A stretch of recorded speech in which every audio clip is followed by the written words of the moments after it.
네, 첫 번째는 마름질입니다. 마름질은 물체에 선을 긋고 자르는 과정인데요. 먼저 0점에다가 정확하게 맞춰놓은 이후에 내가 만약에 50mm가 필요하다고 한다면 50mm에서 정확하게 선을 긋고 표시를 합니다. 우리가 이전에 연필꽂이 만들 때는 이렇게 2번 쟀었는데 얘는 나중에 한번 다듬어 줄 거니까 여기에다가 표시만 간단하게 해줘도 상관은 없습니다. 그래서 돌려서 총 4개의 면에다가 전부 표시를 할 건데요. 선들이 모두 이어지게 하는 것이 중요합니다. 그리고 얘는 50mm보다 작으면 이 부재를 사용할 수가 없게 되기 때문에 50mm가 절대 넘지 않게 해주는 것이 가장 중요합니다.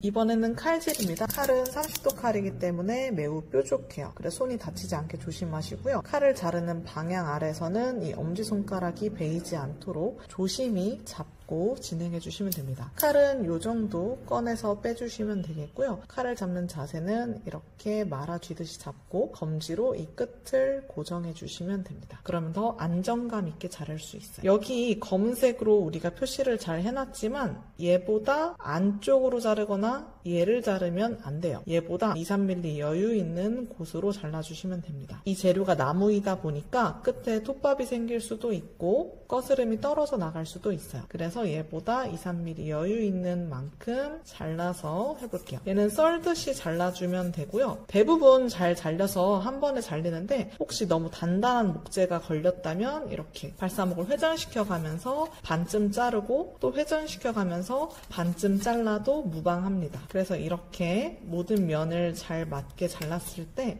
힘을 줘서 눌러주시고요. 아래로 살짝 그어주시면 이렇게 반듯한 단면에 발사목이 나옵니다. 그래서 이렇게 잘린 건 나중에 우리가 한 번 더 이렇게 살짝 썰어주면서 다듬어 줄 거라서 지금은 좀 울퉁불퉁 잘려도 상관이 없습니다. 최종적으로 자를 때는 검은 선에 맞출 거지만 얘는 다른 발사목들이랑 높이를 비교해보고 한 번 더 다듬어 줄 거니까요. 자를 때는 꼭 검은색 선보다 높게 자르는 걸 추천드립니다. 이렇게 다른 부재들이랑 비교해 보았을 때 긴 부재가 있다면 그것만 잘라주면 되는데요. 여기서는 방금 선생님이 자른 이 부재만 좀 길기 때문에 아주 조금씩 0.1mm씩 이렇게 작은 팁이 나올 정도로 아주 조금씩만 잘라주셔야 합니다. 한꺼번에 많이 자르게 되면 미리 꼼꼼히 다듬어 놓은 보람이 없어요. 그리고 반대쪽도 아주 0.1mm 정도 조금씩만 다듬어 주시면 어느샌가 이렇게 높이가 딱 맞는 부재를 만들 수가 있습니다. 이번에는 이 하현재에 수직재를 붙일 위치를 표시할 건데요. 선생님은 처음 이 0부터 10mm 위치에 첫 번째 수직재를 붙일 것이기 때문에 표시를 하나 해두고 이 수직재로 사용할 여기 단면은 두께가 5mm이니까 두께 5mm 양 끝단의 선도 표시해줍니다. 그리고 이 다음으로는 37.5 위치에 붙이기 때문에 선생님은 4로 35 하고도 37.5 여기 가운데로 해주시면 돼요. 이 위치는 이렇게 표시를 해주고 또 두께가 5mm이니까 이 두께 5mm도 같이 표시해주시면 됩니다. 그리고 마지막으로 여기에서부터는 45mm 위치에 선생님은 표시를 해줄게요. 이런 식으로 수직재를 붙일 위치에 잘 표시를 해주시면 되겠습니다. 다음은 상현재에도 표시를 할 건데요. 아까 이렇게 하현재에 열심히 표시를 해뒀던 것처럼 상현재에도 표시를 해야 되는데 한 가지 꿀팁을 드리면 얘는 어차피 위아래로 수직재로 같은 부재로 연결될 것이기 때문에 이 거리가 정확하게 같은 위치에 붙어 있으면 좋잖아요. 그래서 아까 표시해둔 걸 그대로 겹쳐두고 우리가 경사재가 붙을, 그러니까 기타 재료들이 붙을 이 부분을 5mm만큼 떨어뜨려 두고 아까 표시한 곳에 이어서 이렇게 그어주시면 훨씬 더 간편하고 빠르게 수직재를 붙일 위치를 정할 수가 있습니다. 참 쉽죠?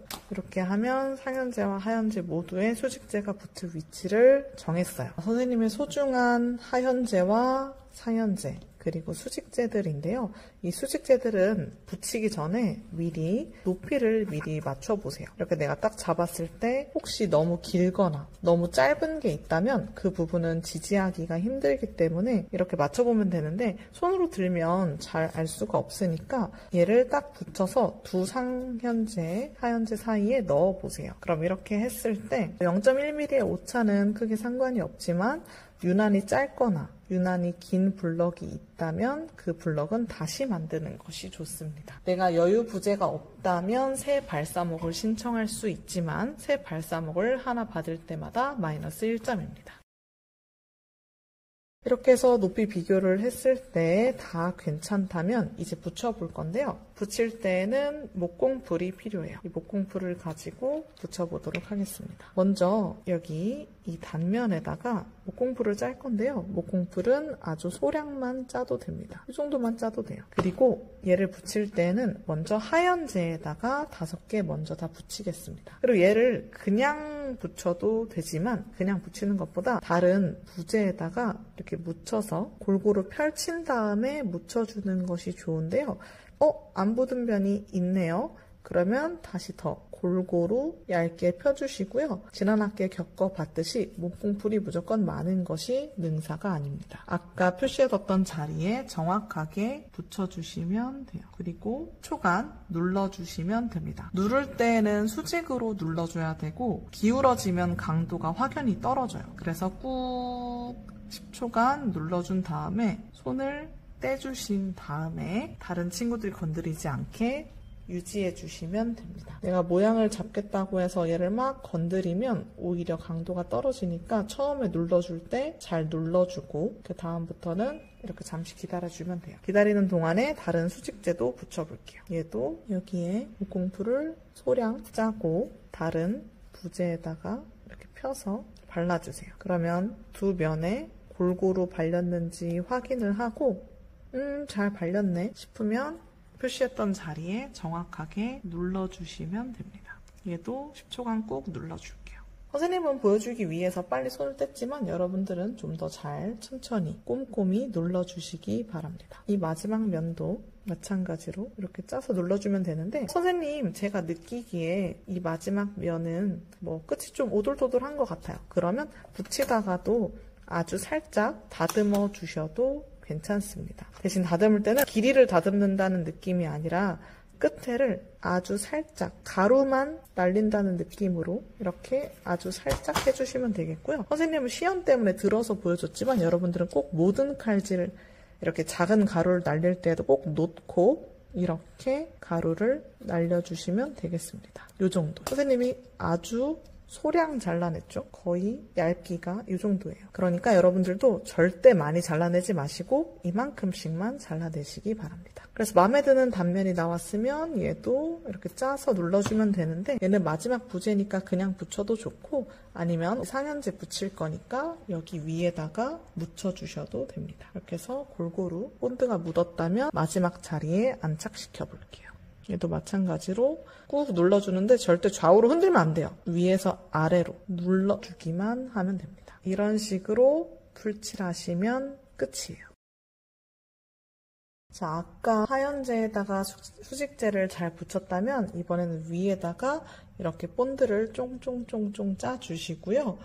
본드를 다 짰으면 상현재를 붙일 차례입니다. 상현재는 얘에 맞게 붙여주시면 되는데요. 나중에 커팅 매트는 물티슈로 닦으면 되니까 이렇게 놓고 알맞은 위치에 붙여주시면 되겠습니다. 일단은 1차로 양 끝에를 먼저 맞춰주시고요. 그 다음에 2차로 중간의 부재들을 눌러주시면 됩니다. 처음 본드를 붙일 때는 나무들끼리 서로 밀어내려는 성질이 있어서 약간 떠 있으면 본드가 잘 붙지 않아요. 그래서 이렇게 살짝 눌러주는 것이 좋습니다. 위와 아래에서 눌러주는 힘으로 이렇게 3분 정도만 잡고 있어도 모양이 잡히니까 3분 정도 눌러주시고요. 한 사람이 잡고 있는 동안에 다른 친구는 물티슈를 가지고 이 부분을 닦아주시면 되겠습니다.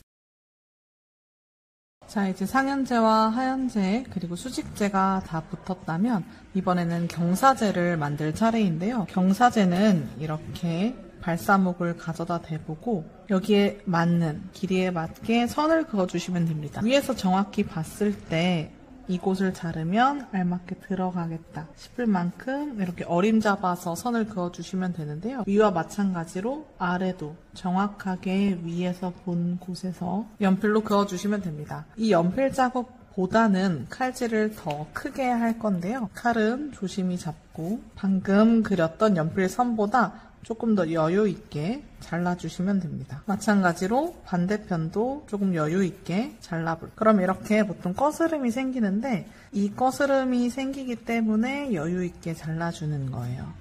그래서 이 거스름을 다듬기 전에 칼은 살짝 넣어서 옆에 치워주시고요. 여기에 다시 대보시면 됩니다. 대봤을 때 이 정도 좀 자르면 되겠구나. 어림잡아서 눈대중을 해보시고 마저 검은색 선에 조금 더 가깝게 양쪽을 잘라서 나가시면 돼요. 이때 너무 한꺼번에 많이 자르면 이 부재를 버려야 하니까 아주 조금씩 이렇게 소량으로 잘라주시면 되겠습니다. 그렇게 해서 이 부재 사이에 들어갈 때까지 잘라주면 되는데 선생님은 한 0.5mm만 더 잘라내면 될 것 같네요. 그래서 이렇게 들어갈 때까지 눈대중을 해주시면 되는데 보시면 약간 불안정하게 들어가 있죠? 이거는 여기 트러스 부재 각도 때문이기 때문에 선생님은 이 각도보다 조금 더 완만한 이 각도로 이렇게 잘라내고자 합니다. 이때에도 아주 조금씩 소량만 잘라내시면 되겠어요. 이렇게 하면 이런 식으로 부재가 알맞게 들어가는 걸 볼 수 있습니다. 이렇게 완성한 경사재는 본드를 해서 붙여주시면 되는데요. 선생님, 저는 이 부재를 잘라내고 나니까 여기가 이렇게 원치 않는 경사로 되어 있어요. 혹은 선생님 이 부재를 재활용할 수 있을까요? 없습니다. 이 곳과 이 왼쪽의 경사재의 각도는 달라지기 때문에 이곳도 어차피 한 번 더 잘라줘야 돼요. 그래서 얘를 여기다 넣어서 하지 말고 이렇게 위에다 올려놓고 다시 이 위쪽도 눈금을 다시 그려주시고요. 여기 아래쪽도 다시 눈금을 그어주시면 됩니다. 그리고 나서 한 번 더 잘라줄게요. 그리고 다시 한번 맞춰보고 아주 소량 조금 더 잘라냅니다. 정말 소량이에요. 거의 뒤가 비칠 정도로 소량입니다. 이렇게 해서 넣어봤을 때 쏙 들어갈 때까지 다듬어 주시면 됩니다. 아주 조금만 더 다듬어 볼게요. 그러면 짠 하고 이렇게 예쁘게 쏙 들어가죠. 선생님은 미리 몇 가지를 만들어 놨는데 그걸 지금 한번 다 보여드리도록 하겠습니다. 짠! 이런 식으로 들어갈 거예요. 얘네들은 붙이기 전에 양 끝에 목공풀을 발라줘서 붙이면 됩니다. 이 끝과 이 끝에 한 번에 풀을 발라내고 아까처럼 다른 부재, 다른 붙일 부재 이렇게 톡톡 톡톡톡 톡톡톡 골고루 묻혀주시면 되고요. 반대쪽도 톡톡톡 톡톡톡 묻혀주시면 됩니다. 이렇게 골고루 본드를 붙였다면 다시 알맞게 넣어줄 거예요. 마찬가지로 이쪽도 이렇게 넣어주시면 됩니다. 마찬가지로 나머지 부재들도 목공풀을 톡톡톡 묻혀서 여기에 잘 끼워 넣어주시면 완성입니다. 그러면 이렇게 예쁜 완벽한 트러스가 생깁니다. 선생님은 이렇게 해서 총 2개의 판과 12개의 연결재를 모두 준비했는데요. 여러분들은 앞판과 뒷판 먼저 만드신 다음에 연결재를 준비해 주시면 되겠습니다. 연결재의 길이는 미리 맞춰두시면 좋겠어요. 지금부터 연결재를 붙여볼 건데요. 연결재에 목공풀을 일단 한쪽만 바르고 다른 연결재와 톡톡 펴주시면 됩니다. 그러면 이 2개의 연결재는 앞판과 뒷판에 붙을 자리에 위치시켜 주시면 되는데 보통은 이렇게 트러스 삼각형의 꼭지점이 끝나는 곳에 붙여줍니다. 지난번처럼 10초 정도 굳기를 기다려준 다음에 손을 떼주시면 돼요. 다른 연결재들도 한번 붙여볼게요. 이렇게 본드를 짜서 나머지도 완성시켜 주시면 됩니다. 자, 이런 식으로 선생님 12개의 연결재를 모두 다 붙였습니다. 연결재가 다 굳기 전까지 얘를 건드리면 강도가 매우 떨어지므로 목공풀이 다 마를 때까지 조금만 기다려 주겠습니다. 연결재를 다 붙인 다음에 위에 다른 판을 덧붙여주면 이렇게 완벽한 트러스 교 모형이 완성됩니다. 설계도의 정면도, 평면도와 차근차근 비교하면서 빠뜨린 부재가 없는지 마지막으로 확인해보세요. 수고하셨습니다.